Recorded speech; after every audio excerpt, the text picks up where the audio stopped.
ओम श्री गणेशाय नमः।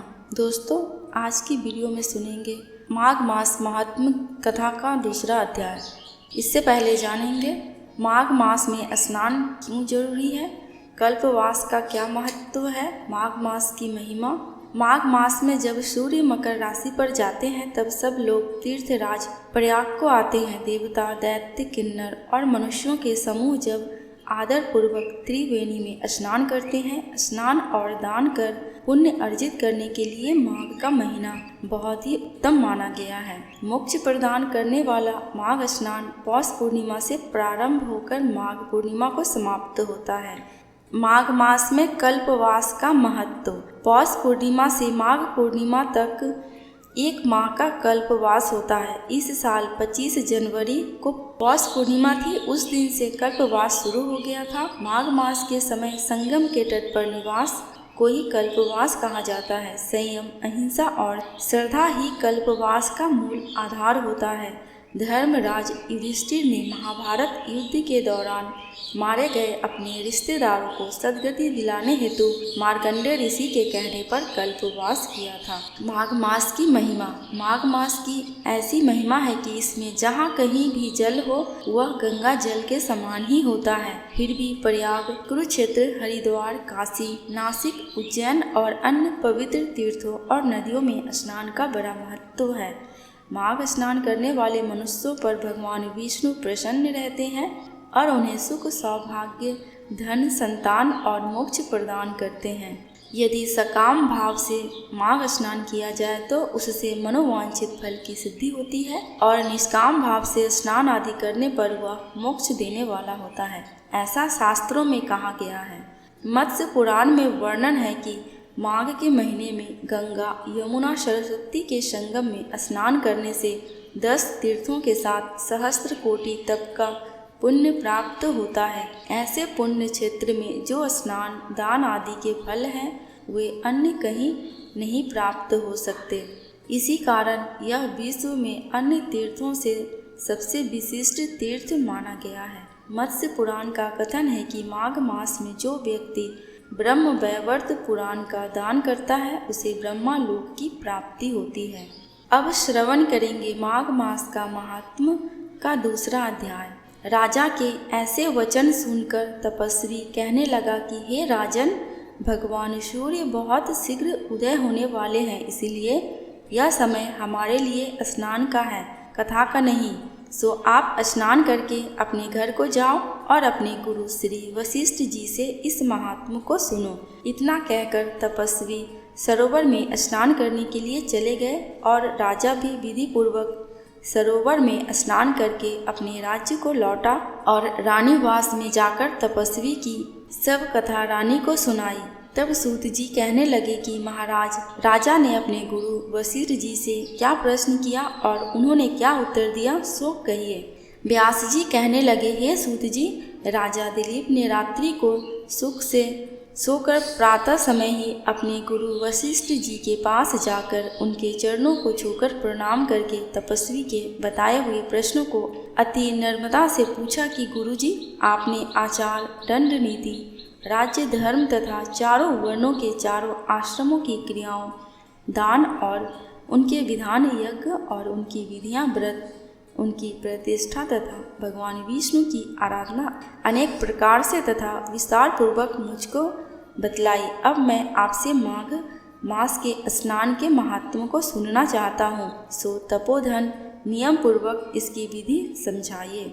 गुरु वशिष्ठ जी कहने लगे कि हे राजन, तुमने दोनों लोकों के कल्याणकारी, वनवासी तथा गृहस्थियों के अंतःकरण को पवित्र करने वाले माघ मास के स्नान का बहुत सुंदर प्रश्न पूछा है। मकर राशि में सूर्य के आने पर माघ मास में स्नान का फल गौ, भूमि, तिल, वस्त्र, स्वर्ण, अन्न, घोड़ा आदि दानों तथा चंद्रायन और ब्रह्मा कुर्च व्रत आदि से भी अधिक होता है। वैशाख तथा कार्तिक में जप, दान, तप और यज्ञ बहुत फल देने वाले हैं, परंतु माघ मास में इनका फल बहुत ही अधिक होता है। माघ में स्नान करने वाला पुरुष राजा और मुक्ति के मार्ग को जानने वाला होता है। दिव्य दृष्टि वाले महात्माओं ने कहा है कि जो मनुष्य माघ मास में सकाम या भगवान के निमित्त नियम पूर्वक माघ मास में स्नान करता है वह अनंत फल वाला होता है। उसको शरीर की शुद्धि, प्रीति, ऐश्वर्य तथा चारों प्रकार के फलों की प्राप्ति होती है। अदिति ने 12 वर्ष तक मकर संक्रांति में अन्न त्याग कर स्नान किया। इससे तीनों लोकों को उज्ज्वल करने वाले 12 पुत्र उत्पन्न हुए। माघ में स्नान करने से ही रोहिणी, सुभगा, अरुंधति दानशीलता हुई और इंद्राणी के समान रूपवती होकर प्रसिद्ध हुई। जो माघ मास में स्नान करते हैं तथा देवताओं के पूजन में तत्पर रहते हैं उनको सुंदर स्थान, हाथी और घोड़ों की सवारी तथा दान को द्रव्य प्राप्त होता है। अतिथियों से उनका घर भरा रहता है और उनके घर में सदा वेद ध्वनि होती है।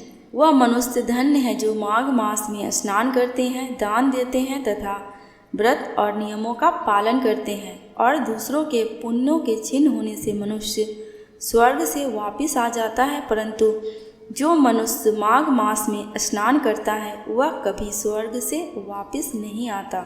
इससे बढ़कर कोई नियम, तप, दान पवित्र और पाप नाशक नहीं है। भृगु जी ने मणि पर्वत पर विद्याधरों को यह सुनाया था। तब राजा ने कहा कि ब्राह्मण भृगु ऋषि ने कब मणि पर्वत पर विद्याधरों को उपदेश दिया था, सो बताइए।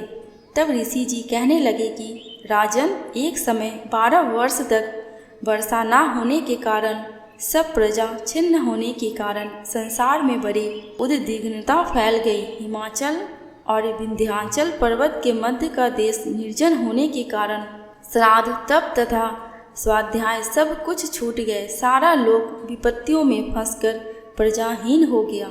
सारा भूमंडल फल और अन्न से रहित हो गया। तब विंध्याचल से नीचे बहती हुई नदी के सुंदर वृक्षों से आच्छादित अपने आश्रम से निकलकर श्री भृगु ऋषि अपने शिष्यों सहित हिमाचल पर्वत पर गए।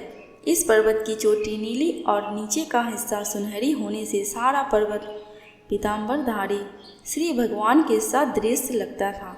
पर्वत के बीच का भाग नीला और बीच बीच में कहीं कहीं सफ़ेद स्फटिक होने से तारों से युक्त आकाश जैसी शोभा को प्राप्त होता था। रात्रि के समय वह पर्वत दीपकों की तरह चमकती हुई दिव्य औषधियों से पूरित किसी महल की शोभा को प्राप्त होता था। वह पर्वत शिखाओं पर बांसुरी बजाती और सुंदर गीत गाती हुई किन्नरियों तथा केले के पत्तों की पताकाओं से अत्यंत शोभा को प्राप्त हो रहा था।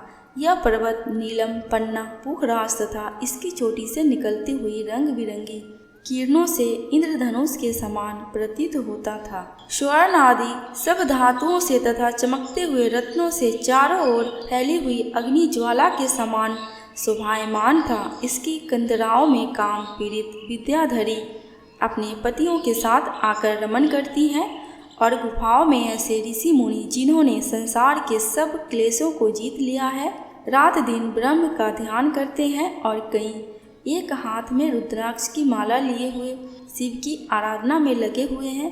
पर्वत के नीचे भागों में जंगली हाथी अपने बच्चों के साथ खेल रहे हैं तथा कस्तूरी वाले रंग बिरंगे मृगों के झुंड इधर उधर भाग रहे हैं। यह पर्वत सदा राजहंस तथा मोरों से भरा रहता है, इसी कारण इसको हेमकुंड कहते हैं। यहाँ पर सदैव ही देवता, गृहक और अप्सरा निवास करती हैं। माघ मास महात्म्य का दूसरा अध्याय संपूर्ण हुआ।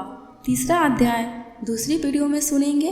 दोस्तों, कमेंट बॉक्स में भगवान श्री कृष्ण एवं भगवान विष्णु की जयकारा लगाना बिल्कुल भी मत भूलना। आपको मेरे चैनल पे व्रत त्योहारों की जानकारियाँ एवं उनसे जुड़ी कथा कहानियाँ मिलती रहेंगी।